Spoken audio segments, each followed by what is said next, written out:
কোরআন মানতেই হবে, কোরআনের আলোকে পরিবার গঠন করতেই হবে, কোরআনের আলোকে সমাজ চালাইতেই হবে, কোরআনের আলোকে দেশ চালাতেই হবে। তাহলে তারা ভালো মানুষ, আর এই ভালো মানুষগুলো জান্নাতে যাবেন।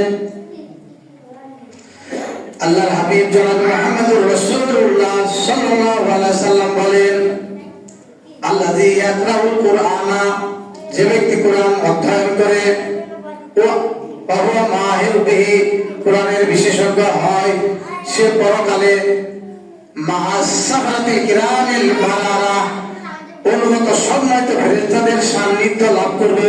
ভালো করে বুঝেন, যে ব্যক্তি কোরআন পড়লো, কোরআন নিয়ে গবেষণা করলো, কোরআন বুঝলো, মৃত্যুর পর সে ব্যক্তি সম্মানিত ফেরেশতাদের সান্নিধ্য লাভ করবে। সম্মানিত ফেরেশতা কারা? জিবরাইল আলাইহিস সালাম সম্মানিত ফেরেশতা, আজরাইল আলাইহিস সালাম সম্মানিত ফেরেশতা, মিকাঈল আলাইহিস সালাম সম্মানিত ফেরেশতা, ইসরাফিল আলাইহিস সালাম সম্মানিত ফেরেশতা।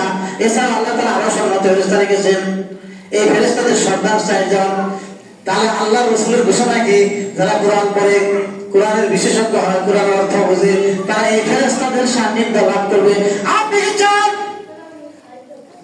জিবরাইল আলাইহিস সালামের সাথে মুসাফা করতে, জিবরাইল আলাইহিস সালামের দেখা করতে? আপনি চান যে আযান নামাজ করে সে আজরাইলের সাথে দেখা করতে? আপনি কি চান মিকাঈল আলাইহিস সালামের সাথে দেখা করতে? আপনি কি চান ইসরাফিল যিনি সিংহে ভুগতের মতো পৃথিবী ধ্বংস হয়ে যাবে তার সাথে দেখা করতে? তার অবশ্যই আপনাকে কোরআন শিখতেই হবে। এই যে ফেরেশতা, এদের সাথে কি আপনি দেখা করতে চান? তাহলে কি হবে? আপনাকে অবশ্যই কোরআন পড়তে হবে। আল্লাহ রাব্বুল আলামিন বলেন, আল্লাযী ইয়াকরাউল কুরআনা, যে ব্যক্তি কোরআন তেলাওয়াত করে এবং পড়তে পড়তে কি করে, ওয়ায়াতাতাউ মাঝখানে আটকে পড়ে যায়, অর্থাৎ তাড়াতাড়ি পড়তে পারে না, ভুল হয় একটু একটু, বাবা আলাইহি শাহাদাতুল্লাহ ওয়াজরান, তার জন্য পড়া কঠিন হয়। আল্লাহ রাসূল বলে তার জন্য দুটি পুরস্কার হবে। কারণ কি, সে কোরআন পড়তে পারতো না, কোরআন বুঝতো না, কিন্তু আল্লাহর ভয় তার মধ্যে কোরআনের প্রতি এত ভালোবাসা তৈরি হয়েছে, সে কোরআন পড়ার চেষ্টা করতেছে, কিন্তু ঠিক মতো পড়তে যায়, একটু পড়ার পরে আটকে যায়, বুঝে না কি শব্দটা, কি অর্থটা, কষ্ট হয় তার জন্য। আল্লাহ রাসূল বলেন, এই যে কষ্ট করে সে কোরআন পড়াটা শিখলো, কোরআন পড়াটা বুঝলো, কোরআন অনুযায়ী সমাজ গড়ার চেষ্টা করলো, তার জন্য লাহু আজরান, দুটি পুরস্কার। সুবহানাল্লাহ। সম্মানিত উপস্থিতি, তাহলে দুটি পুরস্কার যদি নিতে চান, তাহলে অবশ্যই আপনাদেরকে কোরআন পড়তেই হবে। আল্লাহ হাবিব আরো বলেন, কি বলেন, যে ব্যক্তি আল্লাহ তাআলার কোরআন সব দিন রাত তেলাওয়াত করে, দিনের উপরে রাতের উপরে সময় পেলে পড়ে, তার মর্যাদা মহান রব্বুল আলামিন কিয়ামতের দিবসে বৃদ্ধি করে দিবে। সুবহানাল্লাহ।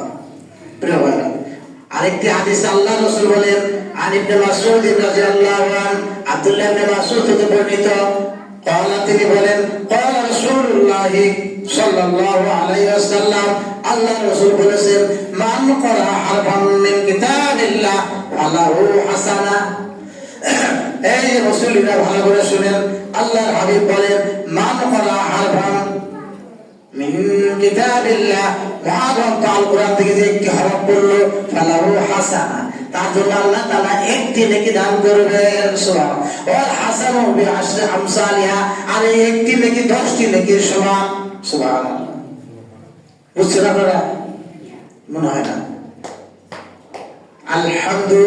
আলহামদুলিল্লাহি রাব্বিল আলামিন, এটার মধ্যে কয়টি বর্ণ আছে, কয়টা হরফ আছে হিসাব করেন।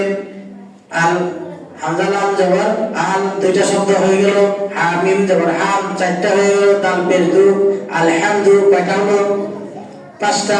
এই আলহামদু বললে 5টা, তাহলে কয়টা হলো? 5 10 50 নাকি হয়ে গেল। নেকি কামাইতে কি কষ্ট হয় কিনা বলেন?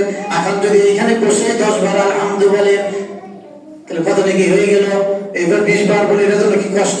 এটার জন্য কি চার্জ দিতে হয়? বিদ্যুৎ লাগে, কারেন্ট লাগে? কিছুই তো লাগে না। এইভাবে যদি একটি আল্লাহ রাসূল বলেন, মান ক্বারা হারফান মিন কিতাবিল্লাহ, আল্লাহর কিতাব থেকে যদি কোনো বান্দা একটি হরফ পড়ে ফেলাও হাসা, তার জন্য একটি নেকি হল হাসানাত বিআশরি আমসালিহা, আর একটি নেকি 10টি নেকির সমান। লা আকুলু আলিফ লাম